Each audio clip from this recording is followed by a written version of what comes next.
Hello friends, welcome to నవల హృదయం. ఈరోజు ఈ వీడియోలో మనం వసంత శిశిరం నావెల్ నెక్స్ట్ పార్ట్ చూడబోతున్నాం. పని పూర్తి కావడంతో త్వరగా ఇంటికి వెళ్లాలని బయలుదేరిన శిశిరను తను ఇలా కష్టపడడం అవసరమా అని అడుగుతుంది సౌమ్య. అదేంటని శిశిర అడుగుతూనే సౌమ్య మాటలను ఆమెకే ఆపాదించగా గతుక్కుమంది సౌమ్య. ఈ వయసులో కాలేజీకి వెళ్లి ఎంజాయ్ చేయక ఉద్యోగం చేస్తూ కష్టపడటం ఎందుకు అని అడుగుతుంది. శిశిర నవ్వి, ఎప్పటికైనా చేయాల్సిందే కదా సౌమ్య గారు, ఇప్పుడే చేస్తే తప్పులేదు కదా, నా కోసం నేను అడ్వాన్స్గా కష్టపడుతున్నాను అంతే. తన బిజినెస్ ప్లాన్ను దృష్టిలో పెట్టుకొని అంది శిశిర. కానీ సౌమ్య దాన్ని వసంత్ భార్యగా ఆమె భవిష్యత్తులో చేయవలసిన పనిని, అతడికి అందించవలసిన తోడ్పాటును ఇప్పుడే చేస్తున్నాను అని శిశిర చెబుతున్నట్లు తీసుకుంది.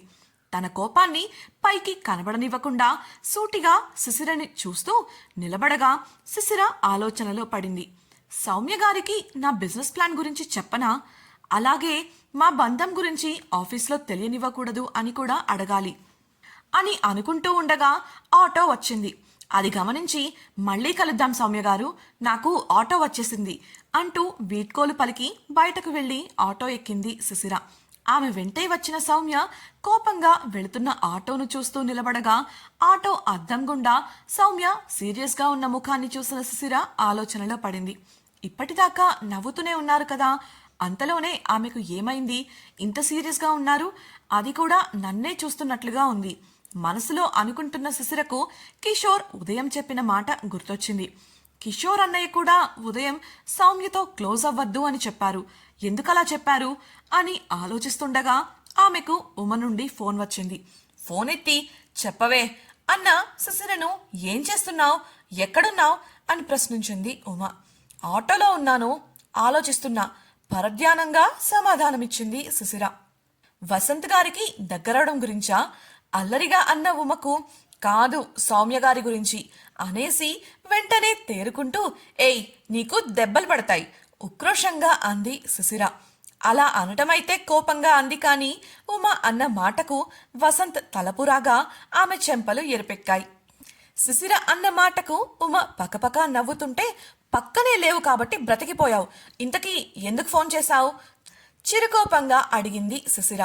ఏం చేస్తున్నావో మొదటి రోజు ఆఫీస్ ఎలా ఉందో కనుక్కుందామని చేశాను.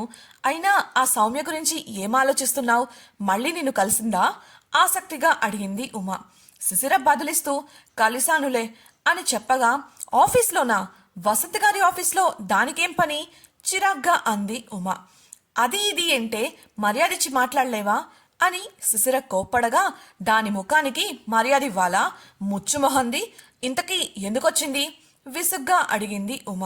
దాంతో సౌమ్య ఎందుకు ఆఫీస్కి వచ్చింది, ఏం చేస్తుంది అన్న విషయాలన్నీ విపులంగా ఉమకు వివరించింది శిశిర.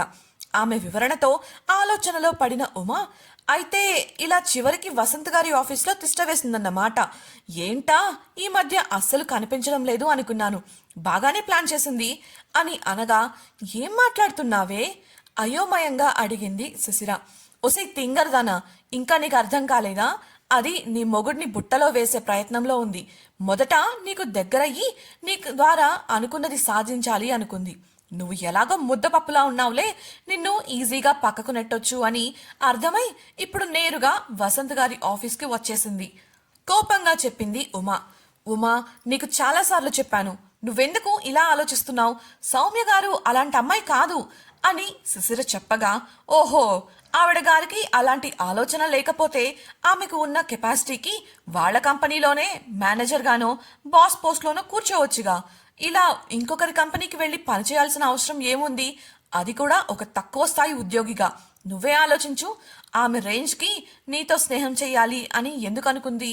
ఆ రోజు కూడా మీరు స్టోరేజ్ రూమ్లో ఉన్నప్పుడు ఎలా మాట్లాడిందో మర్చిపోయావా అని శిశిరకు పరిస్థితి అర్థమయ్యేలా వివరిస్తూ ప్రశ్నించింది ఉమ. ఆమె వివరణకు ఆలోచనలో పడిన శిశిర, కిషోర్ అన్నయ్య కూడా ఉమలానే సౌమ్య గారికి దూరంగా ఉండమని చెప్పారు. నిజంగానే సౌమ్య గారి గురించి నేను తప్పుగా ఆలోచిస్తున్నానా, లేక వాళ్ళు పొరపాటు పడుతున్నారా అని మనసులో అనుకుంది. ఏంటి, ఏమీ మాట్లాడవు అన్న ఉమ స్వరంతో ఈ లోకంలోకి వచ్చిన శిశిర, ఆ ఏం లేదు, ఉదయం కిషోర్ అన్నయ్య కూడా సౌమ్య గారితో క్లోజ్ అవ్వద్దు అని చెప్పారు. అదే ఏం చెయ్యాలా అని పరధ్యానంగా అంది శిశిర. ఓ, అతను చెప్పాక కూడా నువ్వు నమ్మకపోతే నీకు దండేసి దండం పెట్టాలి. ఆ సౌమ్యను అతను ఎప్పటినుంచో చూస్తూ ఉండొచ్చు. నీకన్నా అతనికే ఆమె గురించి ఎక్కువగా తెలిసుంటుంది. ఆమె నమ్మదగినది కాదు అని అనడానికి ఇంతకన్నా ఇంకేం కావాలి నీకు? కోపంగా అరిచింది ఉమ. శిశిర బదులిచ్చేలోపు ఇల్లు రావడంతో ఆటో ఆగగా శిశిర, ఉమా, నేను ఇప్పుడే ఇంటికి వచ్చాను, తర్వాత మాట్లాడతాను, కొంచెం పనుంది అంటూ కాల్ కట్ చేసి ఆటో వాడికి డబ్బులు ఇచ్చేసి ఇంట్లోకి వెళ్ళింది. సడన్ గా శిశిర తన ప్రశ్నకు సమాధానం ఇవ్వకుండా కాల్ కట్ చేయడంతో ఉమకు కోపం పెరిగిపోయింది. వేగంగా వాట్సాప్ తెరిచి, ఇలా చూడు శిశిర, వసంత్ గారికి ఉన్న ఫాలోయింగ్ అంతా ఇంతా కాదు. అందంగా హుందాగా ఉంటారనేది నాణానికి ఒకవైపు కారణం మాత్రమే.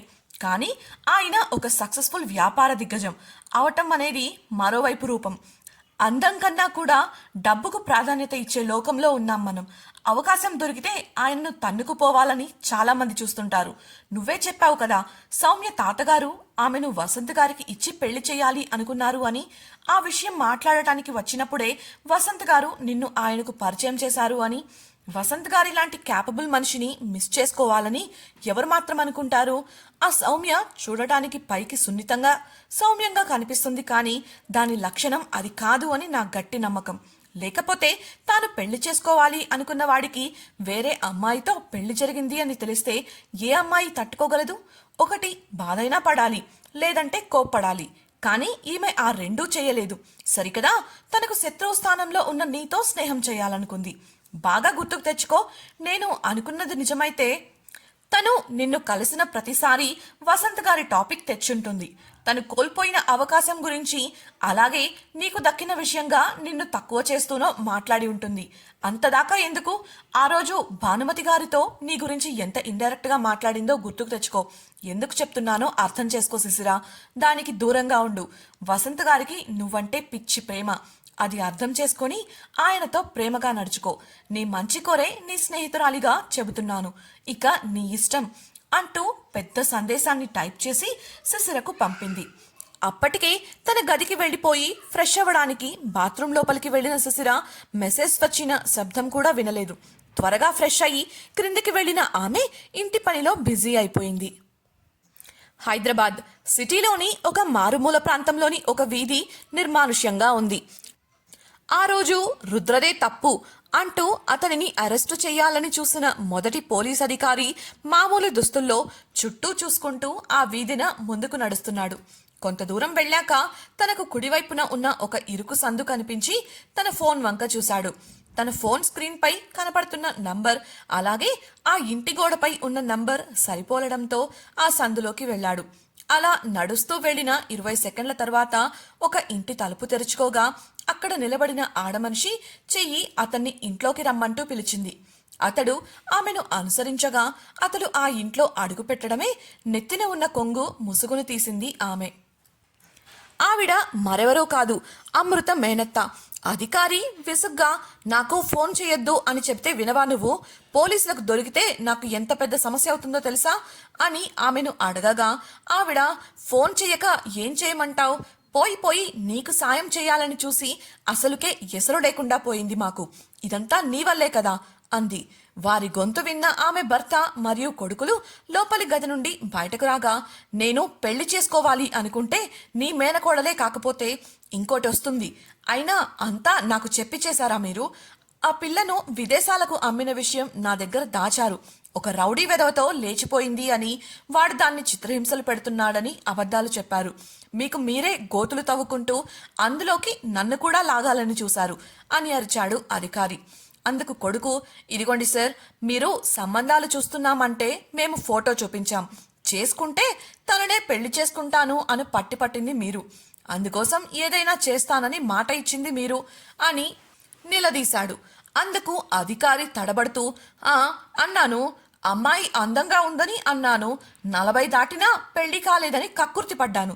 కానీ మీరు ఇలా క్రైమ్ చేసి కప్పిపుచ్చాలని అనుకుంటున్నట్లు నాకేం తెలుసు?